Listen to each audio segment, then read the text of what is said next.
রামকৃষ্ণ গিয়েছিল দ্রৌপদীকে পঞ্চভাগে বিভক্ত করতে। আমিও যাব সেই মাতৃআজ্ঞা পালন করতে।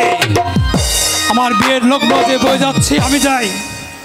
একই স্বামী, এমন করে সেজে গুজে বরের ভেসে আপনি কোথায় চলেছেন স্বামী? তুমি তুমিও কথা জানতে চেয়েও না। তুমি এই কথা শুনলে তুমি তো সহ্য করতে পারবে না। স্বামী, এমন কি কথা যে কথা আমি সহ্য করতে পারবো না? আপনি বলুন স্বামী, আমি অবশ্যই সইতে পারবো। তুমি বিশ্বাস করো তুমি এই কথা জানতে চেয়েও না।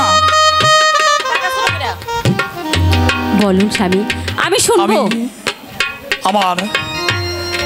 তুমি গরিব ঘরে মেয়ে বলে তোমাকে বিয়ে করেছি বলে আমার শাসন এই প্রজারা মানবে না, আমার কোনো আইন কানুন তারা মানবে না, এই রাজ্যে তারা থাকবে না, এই রাজ্য ছেড়ে তারা চলে যাবে। তাই আমার মায়ের আদেশ, আমি মাতৃআজ্ঞা পালন করতে যাচ্ছি। আবার দ্বিতীয় তার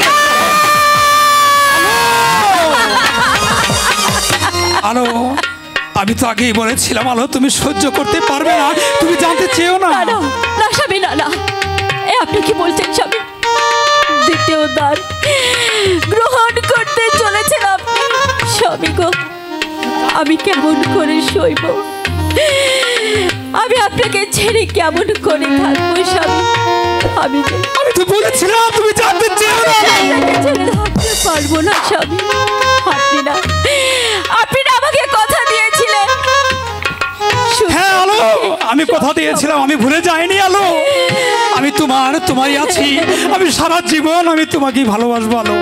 বেশ, মাতৃআজ্ঞা যখন পালন করতেই হবে, তাহলে আমি আর আপনাকে বাধা দেব না।